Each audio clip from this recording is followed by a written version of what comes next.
There are four Chase Ink business credit cards: the Unlimited, the Cash, the Preferred, and Premier. So which one is right for you? In today's video, I'm gonna compare each one of them so you know which one to apply for next. Since I have all of these cards, I have experience with them firsthand. Before we break down each card, give this video a like and consider subscribing if you want to learn more about business credit and finance tools. So this is what we're going to be covering in this video.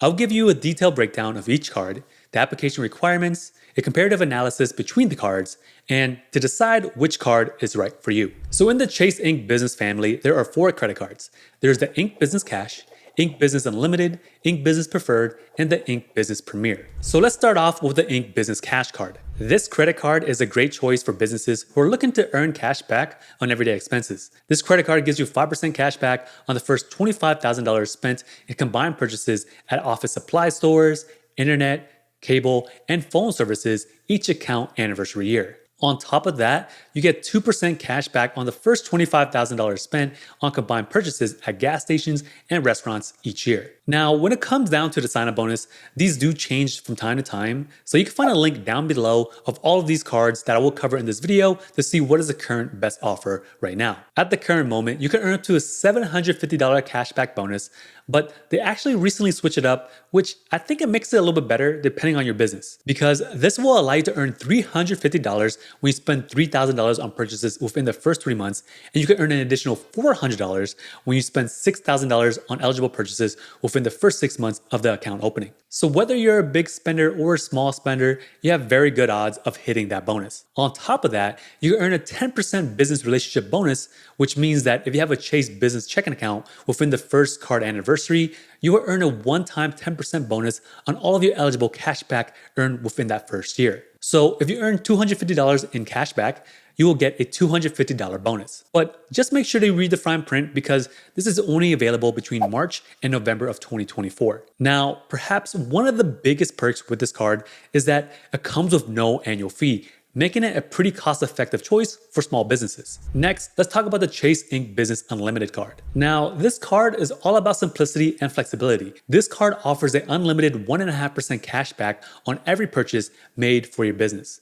It is simple and straightforward, and there's really no categories to keep track of. Now with the sign-up bonus, like the Ink Cash, this card usually offers a sign-up bonus that is usually a pretty great deal. At the current moment, you can earn $750 after you spend $6,000 on purchases within the first 3 months. Now, this is not as great as the Cash card since you have to spend more in a shorter period of time, but it is still pretty good. So with both of these cards, you often see a 0% intro APR that generally lasts anywhere between 12 to 15 months. Now, this is extremely useful, especially if you need to buy inventory or you just need some extra cash flow for those early expenses whenever you're starting a business or looking to expand your business. But just make sure that you pay it off before that offer ends, so you don't incur any additional fees or interest. Now let's move on to the next credit card, which is the Chase Ink Business Preferred card. With this card, you earn 3 points per $1 spent on the first $150,000 spent on combined purchases on shipping purchases, advertising, internet, cable, phone services,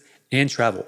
And you also earn an unlimited 1 point per $1 spent on other categories. Now, where it gets a little bit interesting is that this is more of a travel-focused business credit card because your points are worth 25% more when you redeem them for travel through the Chase Ultimate Rewards portal, which adds more value to your rewards. On top of that, this one has no foreign transaction fees. At the current moment, this card does have a 100,000 point bonus after spending $8,000 on purchases within the first 3 months. But with these added benefits, this card does have an annual fee of $95. But the benefits and potentially the rewards can outweigh the cost for the right business. And lastly, we have the Ink Business Premier. At the making of this video, you can earn a $1,000 bonus cashback after you spend $10,000 on purchases during the first 3 months of the account opening. This is the highest requirement of the bunch. With that, this card gives you elevated earnings, meaning that you can earn 2.5% cash back on purchases of $5,000 or more and a 2% cash back on all other purchases. Now, this card is definitely for businesses that require more capital and have higher expenses, because this card has a built-in flexibility feature that allows you to make very large purchases as long as you can pay the balance in full each month. So almost kind of like a charge card. Now, they do also allow you to pay over time for qualifying purchases, so this can work like a traditional credit card. So with all of the Chase Ink business credit cards, this one has the highest annual fee, which comes in at $195. Annual fees can be worth it, so I'll break this down a little bit further later in the video. Now, there are a lot of overlap with these credit cards, but it really comes down to the benefits.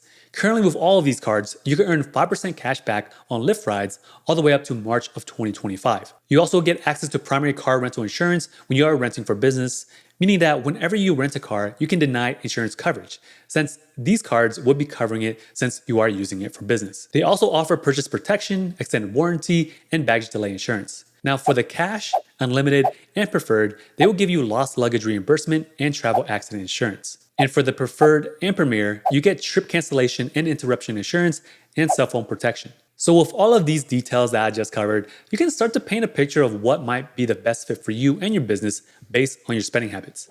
Next, let's take a look at what you will need to apply for these cards. Since all of these are business credit cards, you need to be labeled as a business. The thing is, it is much easier than you think. Whenever you see YouTube thumbnails about how to get business credit cards without a business, essentially what you're doing is just applying for these cards under a sole proprietorship. The thing is that a lot of people don't know that your social security number alone can qualify you as a business, which makes you eligible for business credit cards like these ones. So you don't need an LLC or anything fancy like that. Now, when it comes down to credit scores, generally you want to have at least a good credit score or higher, meaning that your credit score should be at least 680 and above. You also get better odds if you are already a Chase customer, like having a Chase checking account or any other personal credit cards or even a Chase business checking account. Relationships do matter, but they usually never say it. When it comes to the Chase business credit cards, you will be required to have a personal guarantee, which is just a fancy way of saying that you are liable in case of you default on any of your business credit cards. The reason why I like business credit cards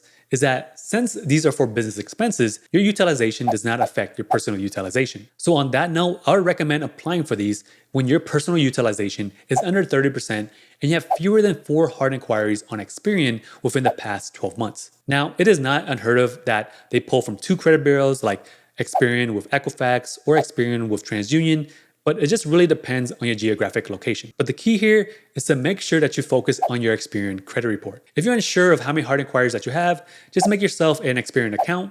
It's free, and this will put you in a better position for approval if you can stay under 4 hard inquiries. Now, if you are worried about not getting approved because you are a new business, a startup, or maybe not starting to make any revenue, don't worry, because what really matters is your personal credit. When I first started my credit journey, the Chase Ink Business Unlimited was actually the first business credit card that I ever got approved for.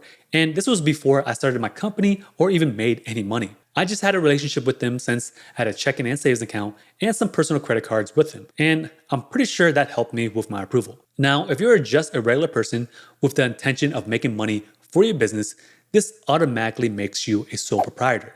Freelancers, gig workers, or babysitters fall into this category as well. Just remember that if you intend to make money, you are a business. So let me quickly go over the application for any of these cards and focus on the key points where I see a lot of people stumble upon. I'm pretty sure that most of the people who watch this video have applied for credit cards before, so the personal information is pretty straightforward. Now let's scroll down to the business info part. So right here, just make sure that you select the correct business structure. If you're going to just be applying with your social security number, this would just be a sole proprietor. Now, if you already set up a business structure, just select the right one. Now let's go to business name. So let's just say that you're a babysitter and you really don't have a business name. The desired business name on your card can be the exact same thing, or you can just pick one. If it's your first and last name, it's going to be shown twice on that credit card, and this is totally fine. If you have a business name, then just put it there. Now let's go down to the tax ID type. If you have an EIN number, which is essentially like a social security number for your business, make sure that you put it in. You can get this for free through the IRS's website, which will be linked down below. If you don't have one, you can just put in your social security number. You can get multiple Chase Ink business credit cards for different businesses that you have. So if you have an EIN number, you can also get a business credit card based on that. And you also can get a business credit card based off your social security number, given that these are different businesses. Now, let's go down a little bit more where I see a lot of people get lost around which is the annual business revenue. This does not mean the amount of money that you are making right now. This can just be projected business revenue. When I first got my business credit cards, I was actually thinking about setting up an e-com store, and I had really no clue of how much money I was gonna make. So I just projected that I was going to make $5,000 a month, which equals to about $60,000 a year. Now, this really just depends on industry, but if you are optimistic, you could put down as high as you realistically want. Next is your business category. This can get a little complicated depending on the type of business that you are, but just try to find one that's closest that you are planning on doing or currently doing. Once you do that, just pick the business type and business subtype. This will then give you a NAICS code. This is just a categorization of the type of business that you are. Now, there are certain businesses that are considered high risk. Now, I won't go over too deeply on what they are in this video, but some common ones can be trucking, real estate, cannabis, and gambling. Lastly, the other important part is the estimated monthly spend. This is how much money that you are thinking that you will put on this card on a monthly basis. This may have some part in your credit limit. Like if you spend $1,000 a month, why would you need a $20,000 credit limit?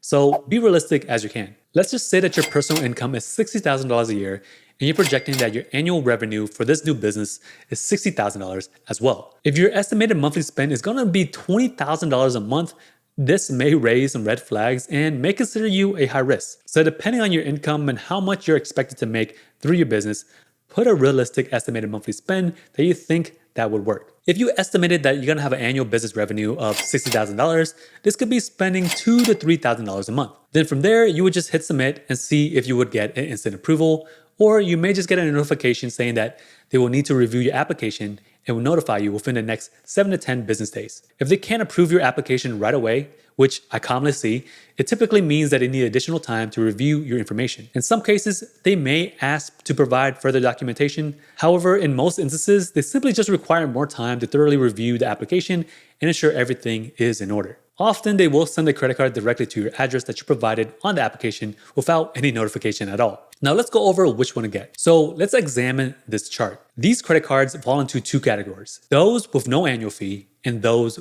with an annual fee. First, let's focus on the ones without an annual fee, which is the Ink Business Cash and Ink Business Unlimited. The primary difference between these two cards lies in how you earn rewards. Although the bonuses are almost identical, the key is whether or not you can meet those bonus requirements. However, the Ink Business Unlimited is more straightforward, offering 1.5% cash back on all eligible purchases. In contrast, the other card involves categorized spending, which requires a little bit more consideration. Plus, there are limits on how much you can earn with those categories, with both 5% and 2% categories are capped at $25,000 each. For no annual fee credit cards, if the bonuses are the same, which most of the time they are, I would personally recommend the Ink Business Unlimited first, especially if you are new to the business and unsure where most of your expenses will be. This card offers a simple way to manage your spending without really having to think about which card to use for what different expense, so allowing you to consolidate all of your expenses in one place. But since the new offer on the Ink Business Cash is better,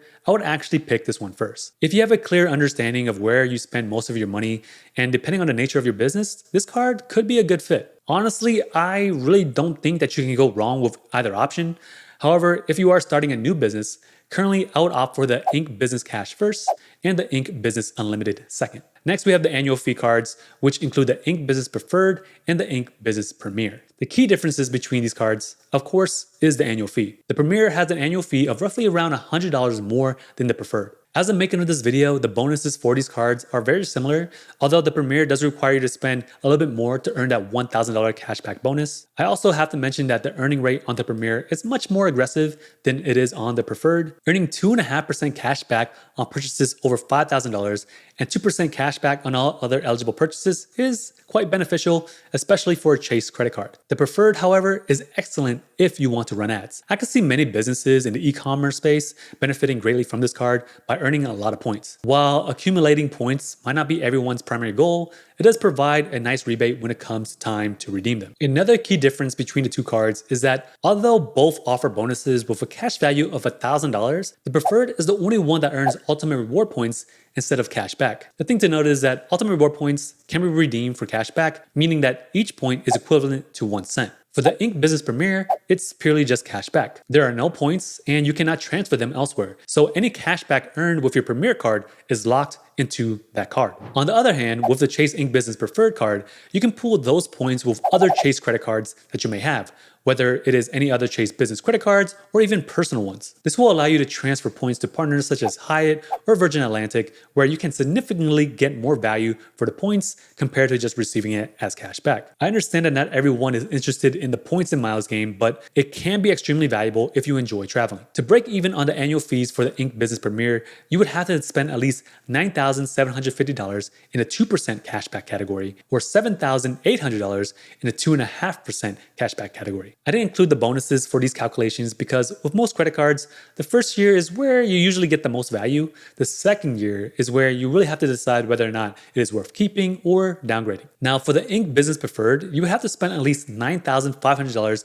in the 1 point per dollar category or about $3,200 in the 3 points per dollar category to break even. As you can see, the amount that you need to spend on each card to break even to become net positive is almost about the same, slightly less for the preferred since the annual fee is lower. However, the difference isn't that significant compared to the Ink Business Premier. So if you are deciding between these two, I would definitely consider the Ink Business Preferred first over the Ink Business Premier. So ranking from first to last based on the current offerings, this is the order that I would choose. I would start off with the Ink Business Cash or Ink Business Unlimited, depending on the sign-up bonus. Usually they are quite similar, but as of this video, the Ink Business Cash offers a better deal since you can get a sign-up bonus with a lower spend than usual. Next, I would go for the Ink Business Unlimited, followed by the Ink Business Preferred, and finally the Ink Business Premier. If you find no value in the Ink Business Preferred, you can always downgrade to no annual fee ink cards. However, with the Ink Business Premier, if it doesn't offer you any additional value, your only option would be to cancel it since there are no downgrade paths available.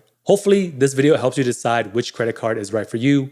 If you'd like to support my work, I do have the links for all these credit cards down below. And if you want to learn more about business credit or other financial tools that can help your business, check out these videos over here.